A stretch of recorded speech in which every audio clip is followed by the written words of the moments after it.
I love your background. Ooh. Thank you. So, Where are you located? right now I'm in Trinidad. Oh, you're in Trinidad. Okay. Yeah. I mean, I figured as much, but I didn't know.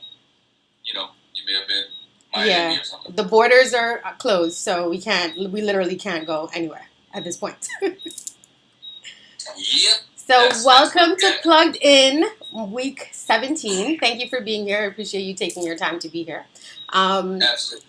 We can start. Tell us a little bit about yourself. Who is Affion Crockett? Where are you from? What's your background?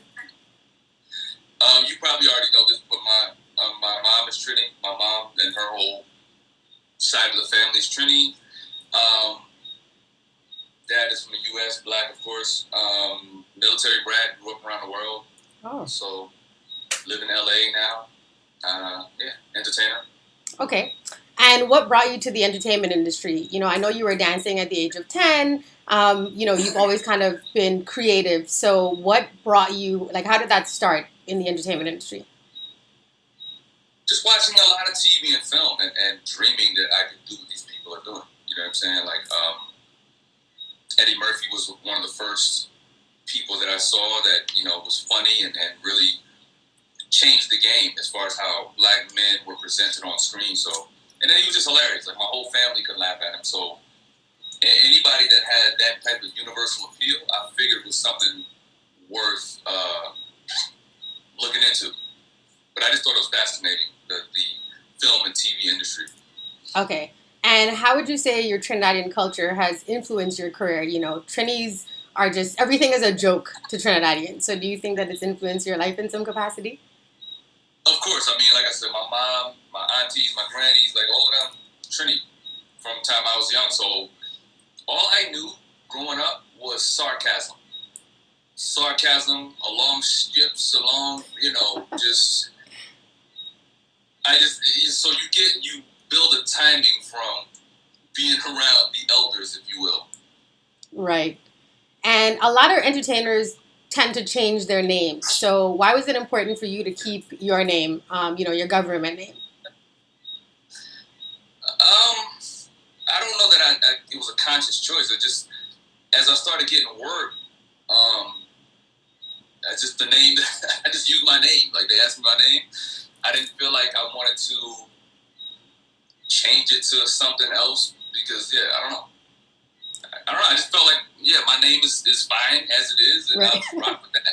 I mean, it's very It's my unique. name. So, Well, thank you. do you remember what your material, like when you were first doing comedy, do you remember what your material was when you started out? Yeah, I was doing all impressions because that's all I knew at the time. I didn't know how to be a stand-up comedian, but I knew how to perform and I knew how to do voices. So I just took voices and put them in different scenarios. What I did was I said my first bit on stage was I had a nightmare that I was in a party and all these people were in this party. And then I just dropped all these different voices and characters back to back. Okay. Okay. And how would you describe your comedy to people who are new to it? Well, my new stand-up special that's coming out soon is called Mirror to Society. That's exactly how I would describe it. I just hold up a mirror to people, to myself, and say, this is what you look like. Doing the dumb shit you're doing. This is how we look. And that's pretty much it. Okay. And It's very observational. okay, that's awesome. What's the best heckle that you've ever had, and how did you respond to it? I don't know that there's one in particular. There's always moments like, for example, my last show before quarantine was in February in Jacksonville, Florida, and my boy Donald was on stage before me, and this Trump supporter was real loud and heavy with. He didn't like Donald's joke. Don had a Trump joke, and the Trump supporter was like, I thought we were here to do comedy, and that's not funny. And he just kept going. He was loud with it. And Donald, he had never been on the road. I was taking him on the road for the first time just so he could really understand how that shit goes. And so I get on stage, and the first thing I do is I address this guy in the loudest way possible, just to let him know, like, look, you can talk shit to my boy because he doesn't really know how to handle it. Yeah. But I'm not the guy to do that with. So I'm gonna let you know. Like, it was real stern, and he was quiet. He shook my hand afterwards. He's like, man, you're really great at what you do. You know, I sent him a drink from the stage. I was like, yeah, make sure he has a good time. Yeah. But it ain't happening Right. on my watch. Okay. But yeah, I'm like that. I'm like that on stage. I don't take any shorts. I don't care who it is. I have to let you know that I have the mic and this is my stage. You paid to come see me. Mm-hmm. And if you give any room for the audience to know that you have a weakness, your career's over. Correct. Okay. Now, would you say that you approach life from a very comedic point of view, or are you serious most of the time, day to day? Serious. Really? What? Oh, wow. Okay. And what would you say are some of your pet peeves? I don't like liars. I mean, we just stop it. Liars is pretty much the... Yeah, I don't know. I don't like when people just try too hard to do too much. You know what I'm saying? Mm-hmm. Like one of my pet peeves with comedians specifically, and I've said this publicly, I say this all the time, even at comedy clubs. I don't like when comedians feel like they have to always try to be funny, which is why I'm so serious a lot of times. And I'm just a quiet, introverted guy anyway. Comedy is just something that I can do, and it's like my icebreaker. Okay.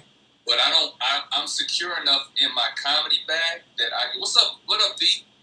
My homegirl Vina. You know Pretty Miss V? Yes. She's... I hate her with love. Let me just say that. I have a couple of friends like that. When she dances on the table in the kitchen, I don't understand why she exists. But anyway, yeah, my pet peeve is comedians that or anyone that thinks because I'm a comedian, they have to be funny around me. It's like, just chill. Take it down. Yeah, just chill. Okay. It's cool. And like, I know that it's probably super difficult for a lot of people to, get up on a stage, whether it be, an entertainer or just, a DJ or MC or whatever it is. So for you, when you get up there, like, what do you do if the audience doesn't laugh? You have to figure that out. The key to comedy is how do I relate to people? Mm-hmm. So if they're not laughing, they're not relating to whatever it is you're talking about. So you have to throw away your material and start talking to them, not at them. Because when you're just trying to give them recited material, and if they're not fucking with it, mm-hmm. you can't keep pushing it on them. Right. So then you have to ask, or you have to talk to one person first and say, where are you from? Whatever. Like, you in a relationship, whatever your thing is, you now have to start talking to the audience and really engage them and get to know who they are. Right. And from there, if you're good, you'll know how to make anything funny conversationally. Yes. Okay.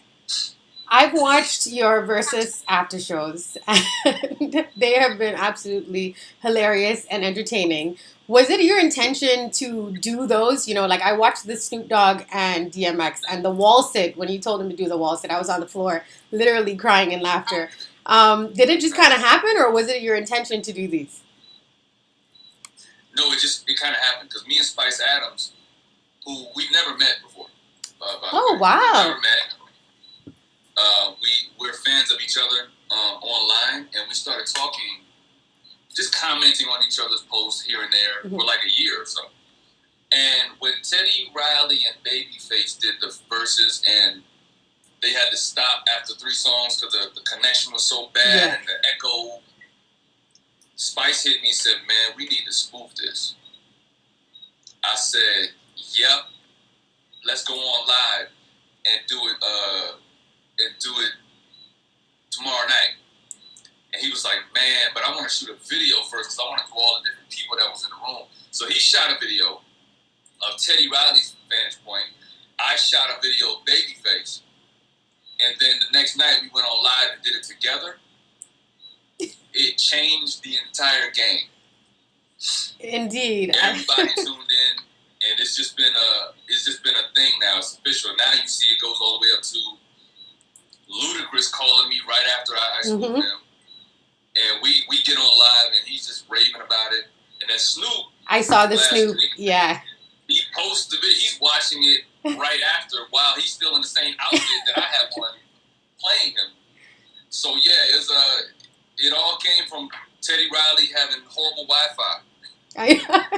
Thank goodness for crappy Wi-Fi. Wow. Now, who would you say is your favorite comedian and why? Eddie Murphy. Okay, hands down. Yeah, there's a you know. Ah, nice. It's a great Eddie Murphy to me is he's just the GOAT. He's the guy that started it all. Well, not he didn't start it all. I mean, there was people before him, but the energy that he brought to it and the level of success that he was able to break through with was unprecedented. And then if you look at his movies, he's got a ton of movies, and at least 6 of his Spice Adams. Spice Adams. Nah, I would say Spice Adams falls at the last notch on my list of favorite comedians. Like, he's all the way, like, because first of all, he don't even want to be called a comedian, but for that reason, he's like last. Like, he's on the list, but last. But anyway, Eddie's got classics. He's got classic characters. He's got classic movies. At least 6 of his movies are my favorites of all time. So, Okay. I don't know, man. Eddie changed the game for me. Which movies are those? Coming to America, Mm-hmm. Harlem Nights, 48 Hours, Boomerang, Trading Places. Trading Places is like a staple. I'm forgetting one. Of course, the Clumps. Yeah, he's got a lot of classics. Like, when Eddie Murphy movies come on, you gotta watch it. You have to watch. Oh, Beverly Hills Cop. Yes. How do I forget that? Beverly Hills Cop. So yeah, those are my favorite movies of all time. Okay. Like, I start with Eddie, and then everyone else comes after that. Okay. And do you enjoy watching comedies, or do you have a favorite type of movie, like genre, that you like? What up, John Paul? I'm a martial arts head too. I'm a big Bruce Lee fan, so his 4 movies are definitely favorites of mine. I'm a big action movie fan. Like Born Identity. I like all those. I love all action if they're good. Extraction, that was a dope movie. Okay. Yeah, so that's me. I like a good love story too. The Notebook is a great story. I could watch that over and over. But yeah, just different things. Okay. Ladies, you heard him say he likes The Notebook, okay? So he has a soft side to him. You've been in a number of movies. You know, a lot of people know you as well for Ray Ray from Haunted House. So has your experience of being in the acting world been vastly different to what you initially expected? Oh, yeah. I mean, if you've ever shot a movie, you know it takes almost a day to do one scene. So when you watch it on the screen and you see the people talking and you see that camera moving from one face to the next, that takes a lot of setup.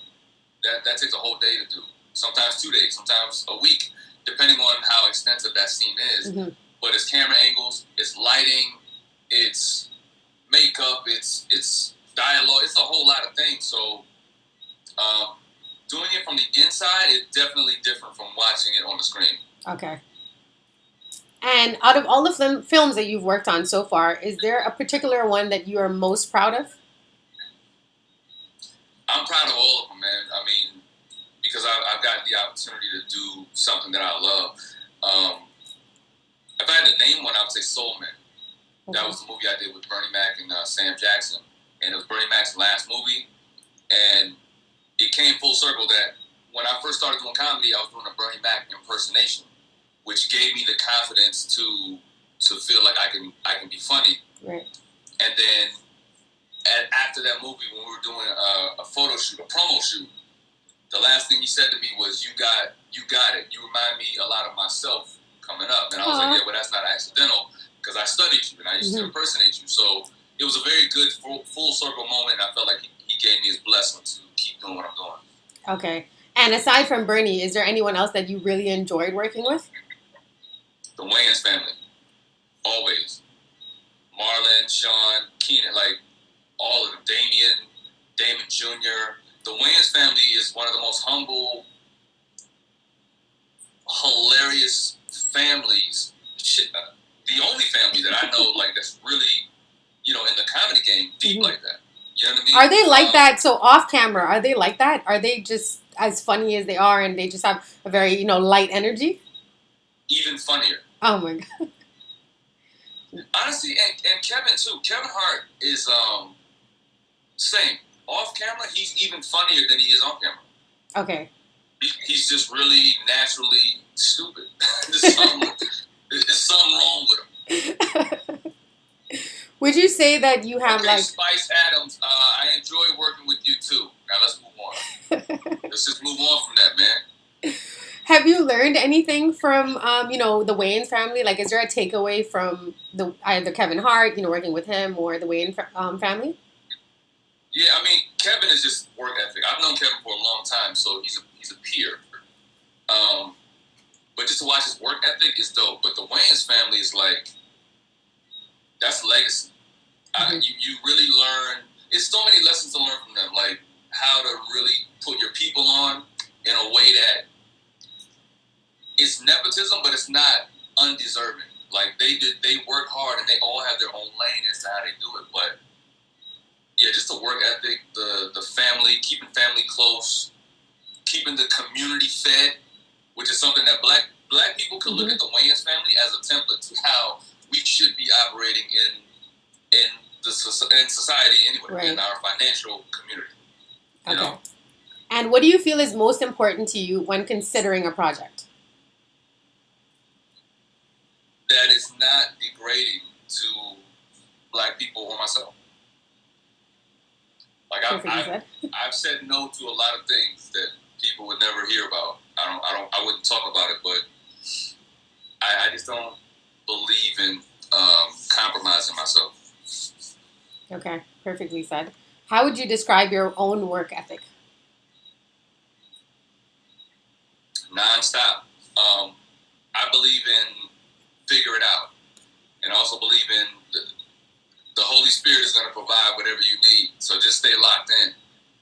Whether it's me and Spice trying to find an outfit for the verses, or like you said, the heckler situation. Like I always believe that whatever scenario I'm in, I have everything I need, and I have all the tools, and that I'm never lacking. So, yeah. Okay. And what would you say has been your most challenging situation, or your biggest challenge, being in the entertainment industry? The biggest thing is just really learning how to be yourself and trust yourself, because you're gonna have a lot of agents, managers, fans. You have people that's always saying something about what they think you should be doing. The best gift you can give yourself is to learn who you are and what you like, and being really confident in that, so that you can just say, I don't care what y'all want to see. I'm going to give you what you're going to see. And I'm going to go eat a burger after this, because I'm chill. I'm relaxed. I'm going to just put it out, and y'all going to feast on it, and that's what it is. I'm not listening anymore to, managers and agents are the worst. They are real big on telling you what's not going to work and why people won't like what you're doing and what your ideas are. And then you got to go in your bag. Some people listen to that shit and they go in their corner and feel defeated, and they don't produce. But me and Spice and me and Godfrey, we've proven, D-Nice, we have proven in a pandemic that we don't need agents or managers to tell us what works for the people. We just do what we know is funny, and that shit is growing. It's resonating. People are responding to it. So that's the biggest lesson to learn, is being self-sufficient and confident in your own gift and ability, and knowing that your idea is a great one if you think it is. That's awesome. Do you have any horror stories? I know you said you're in LA. A lot of people move to LA with this dream, and they go out there thinking like, I'm just gonna make anything happen. And there's a lot of people that unfortunately are not able to make their dreams reality in certain situations. Do you have like any horror story that you would want to share? Nah, I don't have horror stories. This is gonna sound real crazy, but I don't put myself in horror story situations. Okay. And whether you believe, I don't know what people's religious beliefs are, but I know for me, I believe in God. So I believe that He's protecting me every step of the way, and that He's not gonna let harm come my way. 1,000 may fall on my right hand, 10,000 on my left, but I'm good. I'm good in that valley. Yeah. So, of course, there's always situations that will come up, but you got to figure it out. Right. Have faith. What have you enjoyed most about your journey? All of it. To be honest, all of it. The good, the bad, the great. Because without the bad stuff, you don't really appreciate how good it is. Amen. How good life is. You know what I'm saying? So you got to go through a storm to understand how beautiful that sunrise and sunset is. I'm not a regret type person. Mm-hmm. If I did it, I did it. And I'm going to learn my lesson from it. But regrets take you to... I believe that regrets are a part of guilt and self what's the word I'm looking for? My mother would call it Catholic guilt because Trinity's heavy Catholic. I just don't believe in wallowing and moping in sorrow. I don't believe in that shit. I'm like, nah, all right, I'm feeling this right now, but at some point I gotta pull myself out of this and find my peace. Peace is my barometer. So yeah, I don't have regrets, yo. If I did it, I did it. I learned from it. And the next time I have the opportunity to do it again, I'm going to just do it right, or I'm going to do it better. I'm going to do it the way I feel it. I think it's important for people to hear that message because I think that a lot of people, self-sabotage and all these other things. So people need to start understanding that, there's always a learning lesson from everything that you go through, right? And it's, it's setting you on your path to what you are going to become and so forth. So are there any other accomplishments that you're striving for now? You've done so much and accomplished so much. Is there anything right now that you're striving for? Yeah, I mean, just furthering my brand, and it's right on schedule. Everything I'm cooking up is like right on schedule. I can't wait for the stand-up special to be released. That's gonna be fun. I'm developing stuff based on things that me and Godfrey and Spice have been doing in the quarantine. Just again, striving for greatness. Right. In my time and in my determination, in my definition of what greatness is to me. Because to some, it might mean winning an award, or it might mean, a certain dollar amount or whatever. Success is whatever you determine it to be. Correct. And thank God I've had major success, and I'll continue to have that. But I have to emphasize to some people, like, stop comparing your life to someone else's life, because your success may be different. It may be it may look different from somebody else's. Right. And ultimately, if your family's healthy, if you're healthy, and you're not lacking in anything, you're successful. I don't care if you got $10,000 in the bank or if you have 10 million. You have to make peace with where you are and what your level of success is. That's why I love what Bob Marley said in that old that clip when they asked him if he was rich, and he said, "What type of rich?" Yeah. You mean money and cars? And he said, "Yeah, I don't have that type of rich. I have love and I have family and health. Things that are important." Yeah. I said things that are very important. Yeah. Like those matter. Yeah. A lot of people out here chasing a bag, but I have seen people with multiple bags and millions of dollars and the career that you think you want, and they commit suicide, or they're depressed, or I've seen it. I've seen people with everything that don't have anything on the inside. Yeah. But that tells me that chasing the bag is not going to bring me to happiness. If my happiness isn't solidified right now, getting that bag is not gonna, make that difference. Yeah. It's very true. Now, outside of the entertainment business, what are some of your passions? Going to the beach. Mermaid life. Me too. Yeah. Have you been going to the beach while you've been, going through this pandemic? Oh, hell yeah. Okay. Yeah, I mean, I don't go and just lay out with a bunch of people in LA. That's where all the rich folk, all the white people are mad they can't go to the beach. Meanwhile, we out here protesting so that we can drive past the police and stay alive. Yeah. But I have not gone to the beach when the crowds go. I pick my little spots along the coast, and I'll have little situations that I can just quiet time. Yeah. Yeah, and just me, God, and the ocean, and just be like, yeah, what's up? Okay. We doing good. We doing real good. Giving thanks every day, Every day. What other are there any other passions outside of beach? Of course. I mean, I'm a multifaceted guy. I'm a dancer. I'm a rapper. I make music. I write. I'm working on music now. It'll be released very soon. Yeah, I love to travel. Travel is fun. Favorite destination? Say again? Favorite destination that you've been to? All time? I can't say. I grew up in Germany, so I love Germany. I went to the UK a couple years ago. I love the UK. It reminds me of Germany. The architecture was very similar. Toronto. I love Toronto. Toronto's my city. The Caribbean vibes. There's a mix of Caribbean, metropolitan, and European vibe all in one. Yeah. So yeah, I had a blast when I went to Toronto. Shout out to John Paul, my Trinity brethren up there. Yes. Showed me around and plugged me into the whole scene. But yeah, man, I love Toronto. It's like a huge melting pot.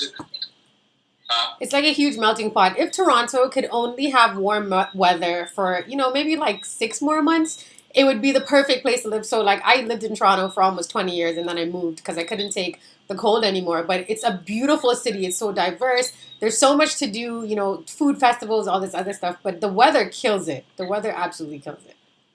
Yeah. I would live in Toronto if it did freeze in the wintertime. For sure. Like Toronto it's my speed, for sure. How long have you been in LA? 22 years. Oh, wow. Okay. And what was it like growing up in Germany? Beautiful. It's to be a part of an army family, you got to understand what that lifestyle is. Mm-hmm. But the army families are very family-oriented because 9 times out of 10, we're all living in these buildings and housing. They're like apartments, right? Yeah. And the guys, the husbands, the fathers, the dads, they're off, training and they're doing things. And sometimes they're gone for like months. Mm-hmm. And so the women are left behind. The kids, we all go to school together. The women are left behind. Sometimes they're working a job or working the same job or they're just figuring out how to, communicate with each other. So it's very like, knock on the door, can I borrow a cup of sugar? Yeah. Or I'm going to come by at 7 and we're going to watch our favorite TV show together or whatever. So very family oriented. But Germany itself, aside from some of the history of Germany itself is a beautiful country, a beautiful place, and there's so many things to see and so many landmarks to see and places to travel within and throughout Germany. Right. So we loved it over there. Okay. Is there anywhere that you want to visit, like that's on your bucket list that you haven't been to? I hate to say this, but China. And the reason I hate to say it because they, the whole racism thing that's been happening with them and mistreating African people and all of that. But my grandfather, my Trini grandfather was Chinese. The Chinese boy. Yes. Chinese people. And because of my love for martial arts, I've always wanted to go to China to specifically train with some of those guys in the specific styles. But we'll see one day. So I know you. And also, go ahead. Go ahead. No, and also Africa. I have not been to any parts of Africa yet. So gotta go to the motherland. As much as I've traveled, I have not gone there yet. So. Right, for sure. I know you said that you love martial arts. So do you actually train now? Like, do you take classes? I don't know, what they're called, if it's specifically called something, but martial arts classes? I don't take classes, but I do train. I train almost every day. Oh, so you could bust somebody's behind, probably. Look, I know enough to be able to run away. I know enough to preserve life. I'll say that. Okay. And be able to get out of situations, because the mentality is this. As much as I think I know, that I'm confident of what I can do, you don't want to have the mentality of, I'm looking for an altercation. Because so many things can happen. One, you can die. Right. Two, you can get charged and arrested for assault. Or you can get knocked out really bad and, your head hit the concrete or something. So I think about those things whenever confrontation comes. So my first move is peace. Let me try to calm the situation down, or let me get out of here. Like, I have nothing to prove. So, yeah, but I do train. I train because I love it. And look, if something comes my way, it's just going to come my way. Let's go. Do you have a hidden talent? I don't know that I have a hit. Well, you know what? I'll say this. I'm a barber. A lot of people don't know that. I've been cutting hair for a long time. Interesting. And yeah, amongst other things, amongst the things that people know about me, they don't know that. Like, I used to cut hair in college. I cut my own hair still to this day. And yeah, so that would be my hidden talent. Well, that comes in handy during quarantine, not having to go out and get a barber. You can make sure that you're still fresh while everyone else, looks like cave people. What would you be doing on a Tuesday evening if you weren't sitting here with me? I'd be sitting on my couch. What? I mean, it just depends on what I'm doing, like what I have on the schedule. But I'm a homebody anyway, so quarantine has been so natural for me. It's not a far stretch from my regular life. I don't mind, just watching the sunset or watching TV, go to get ice cream. Like, I'm a very simple person, because my job and my career has me always traveling. Like, I'm always on a plane. I'm always in airports, hotels, for days or weeks at a time. So when I'm home, I like to be home. I'm chill. And just enjoy downtime, relax. Yeah, and then in LA, like, there's always an event or birthday event. Like, people celebrate their birthdays like it's a fucking movie premiere in LA. So it's always something to do. And after you've done 5 or 6 of those in a week, you're over it. Fuck. Yeah, I'm good. I'm all good. I'm good. So since you're a simple guy, what would you consider the perfect date? Honestly, it depends on the woman, because you have to do a lot of listening to what that person is into. And then as the guy, I know, women like a man to take initiative and be creative, right? And I'm already a creative guy, so I'm pretty confident in that. But just being able to listen to what the woman is saying, what she likes, just likes, dislikes, and then tailor the date to that, even down to the location, the type of food order, the type of whatever, whether she drinks, doesn't drink. I don't drink, so, I don't know. Okay. It depends on the person, to be honest. Okay, and you said you don't drink. Has that been, like, your entire life, or did you stop drinking? No, I never did. Wow. Okay. Interesting.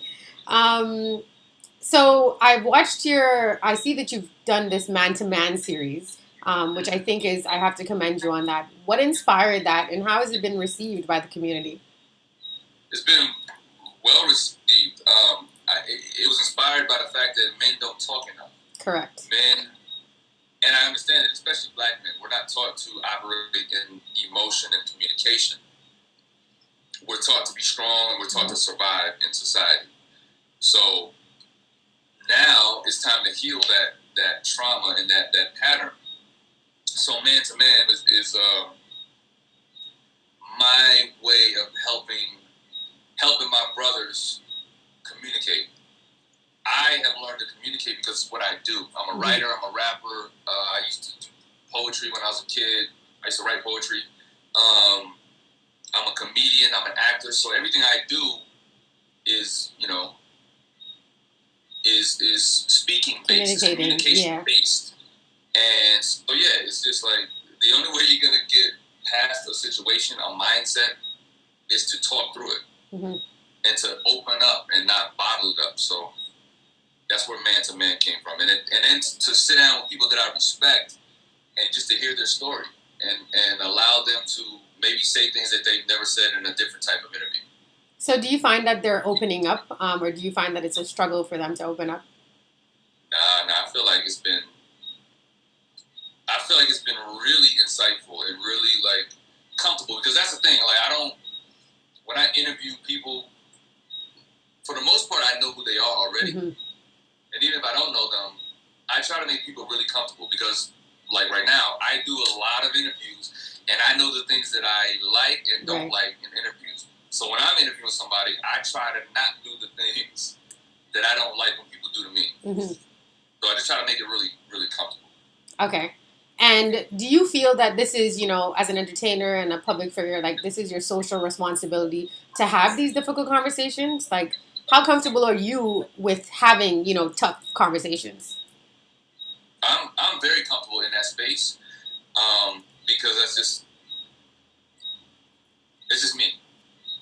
I don't mind difficult conversations, because I believe all difficult conversations lead to some type of healing or some type of idea to get sparked or something, right? For others, it's not as comfortable, and I think stand-up comedy has really helped me open up in that way. Stand-up comedy and therapy has helped me open up in a way that says I have something to say, and I have something that is going to help people at least look at their own lives and say, oh, okay, so if I expose myself, if I put my trauma on the table, if I put my struggles on the table, my mental struggles, my emotional struggles, somebody's going to benefit from that, because we're all human. We all operate in a very similar way. Chances are you are dealing with the same type of emotional struggle, the same type of mental struggle that I'm dealing with. So I'm going to put it on the table and expose myself and talk about how I think through it, how I get through it, and hopefully it's going to resonate with somebody else. I just want to touch on that therapy situation. So a lot of people, especially Caribbean people, have always been conditioned to not, air out their dirty laundry. Our parents have always told us, you don't need to see a therapist or speak to anyone about your problems. So that transition for you when you had to go to therapy, was that difficult for you? I'm actually going through it now where I'm like, okay, I know that this is something that I need, and I'm trying not to listen to the moms and the dads and all of that, I'm laughing because I just found out 3 days ago that I'm part Haitian. Because Caribbean people are so tight-lipped, they don't even know the stories that have happened. So I've asked my mom for years, what our family lineage is, like immediate family, like great-grandfather. Yeah. And I vaguely remember her saying, oh yeah, your great-grandfather was African and this and that or something. The other day, I'm like, so Mom, let me just ask again, just so I can get it down, because my great-grandmother was Spanish and French. I know this. My grandfather, Chinese and Spanish, right? But my auntie and my grandmother, who are sisters, they're very, like, they're dark-skinned women, beautiful women. And I was just wondering, because their mom was Spanish and French, which if you look at her, is white. Right. She's white. And so their father had to be a dark-skinned man. So again, African made sense when I was hearing it before. Yeah. I asked literally 3 days ago. And my mom was like, oh, no, he was Haitian. Their father was Haitian. Because he didn't marry my great-grandmother because there was a whole bunch Mm-hmm. of Yeah. happening, right? But he was Haitian. Wow. And I'm like, wait, what? I was like, didn't you tell me he was African? Yeah. It's two different things. I mean, we all are from the same Right. origin, of course, but he's Haitian. That's really That's funny. a very significant difference. So you just saying, yeah. You know how many Haitian friends I have? I could have been said, oh yeah, well, You could have been representing for the culture. Sac passing. Sac passing. No clue. Zero clue.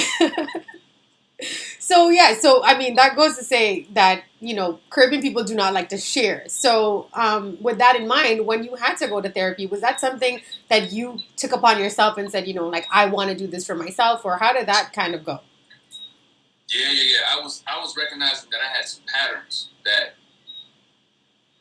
I looked in my own mirror and said, oh, okay, there's some patterns happening here, and you need to unpack these patterns because they're going to follow you for the rest of your life. And if they follow you, you're going to always self-destruct in certain areas. So, yeah, it was imperative. And I was against therapy for years because I have really close friends.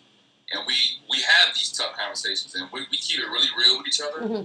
But I realized that friends, because they love you, they're still going to give you advice that favors you. Yeah. Even though they're telling you some shit that you need to do or that you need to correct, they still love you, so it's still... They're going to cushion the situation a little bit.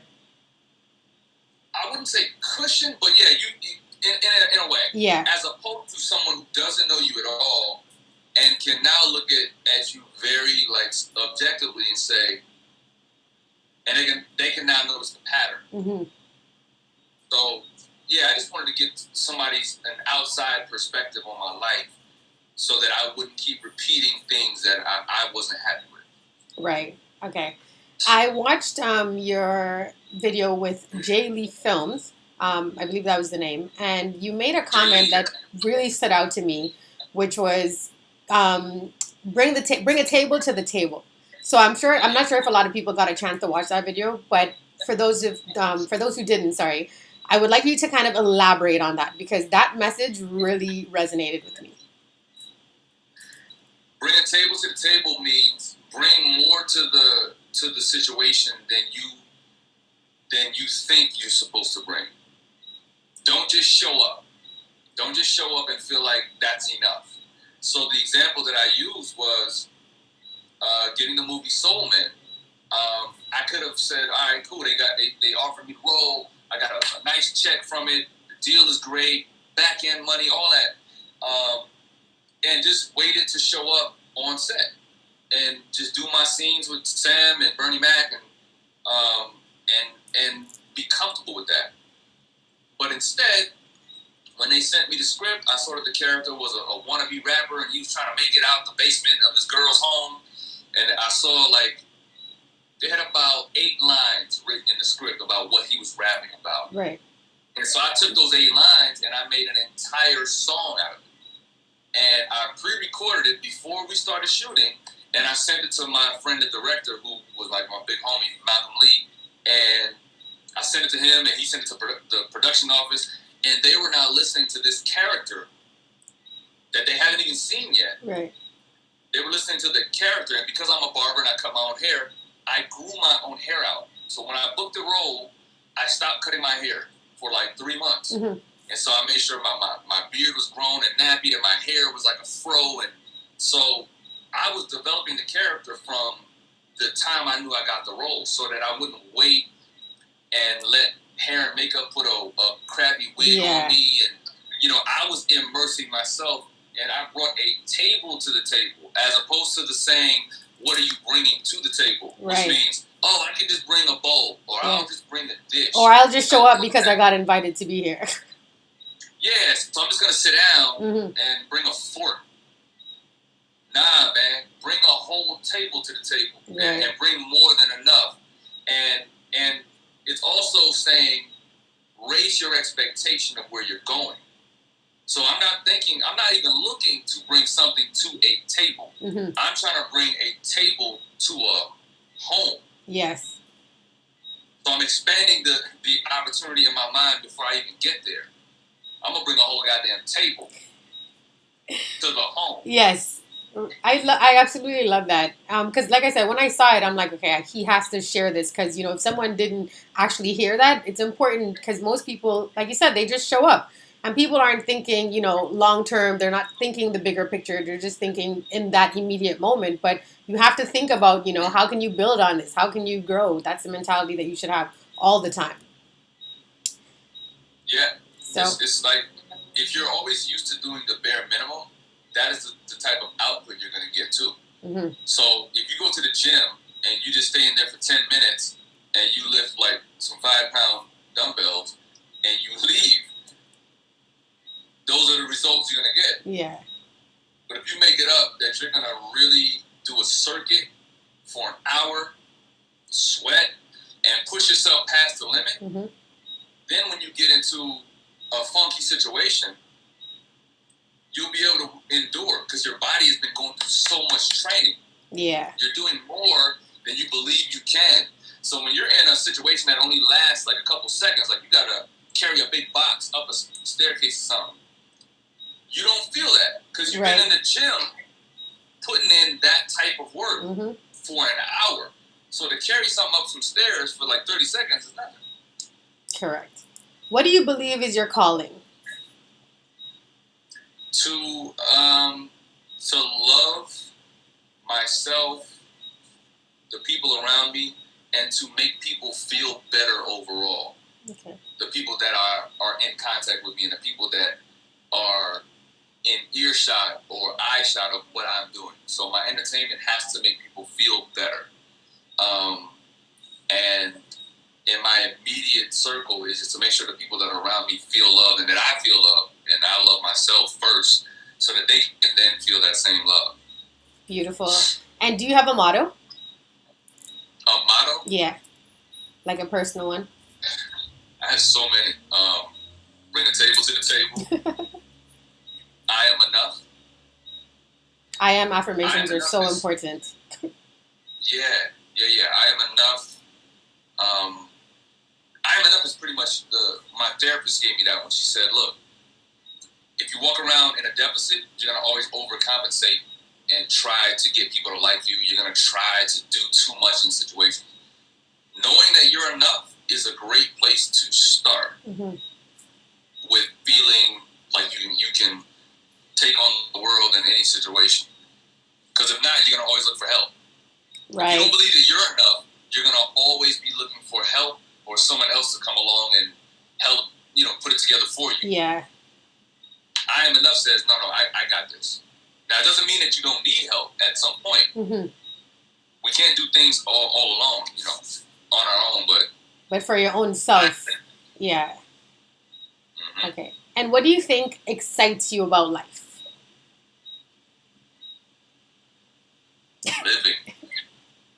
No, because it's so much, but the opportunity to get up every day and breathe and walk, and because some mm-hmm. people don't have the ability to do these things. Correct. And not to say that if you don't have the ability that you shouldn't be happy, like just finding the gold in any situation, finding the sunshine on a cloudy day, being optimistic. That's what excites me. Is always being able to find the good, right? The light. Awesome. And if you could use a magic telephone to call your 15-year-old self, what would you say? I would say, I actually wrote this in a caption to my younger self.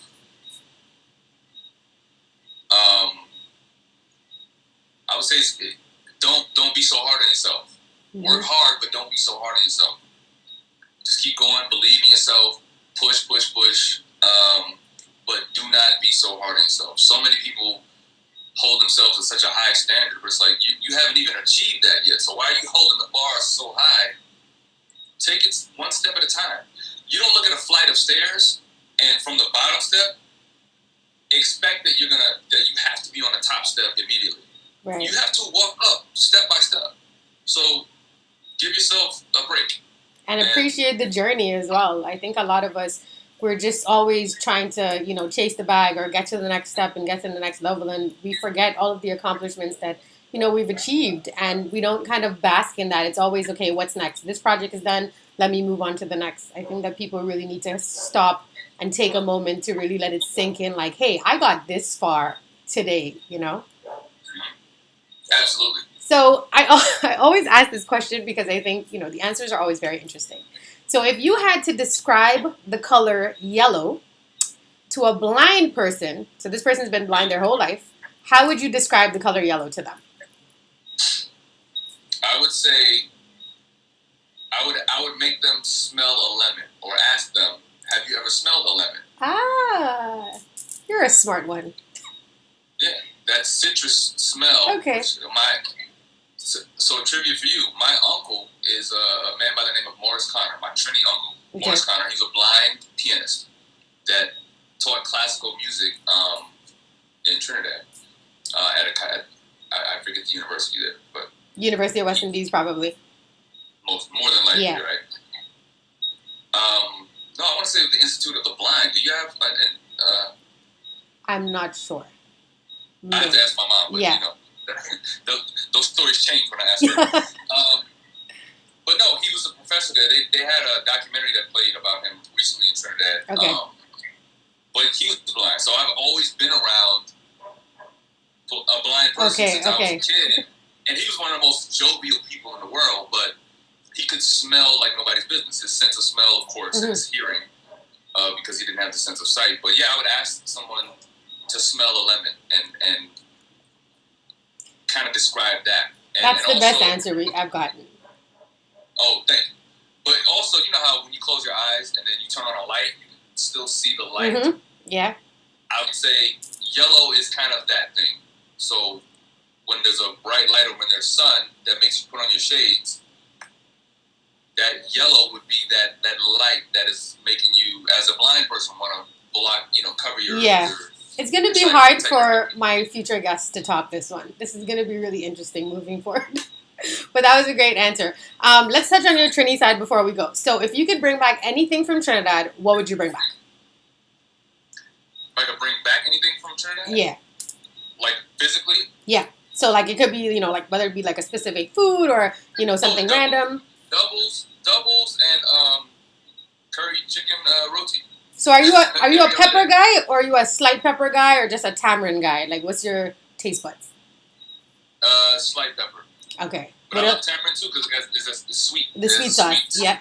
Yeah. Okay, and I want you to tell me one line from a soca song. I would tell you to sing it. I don't know if you would sing it, but give me a line from a soca song that you know.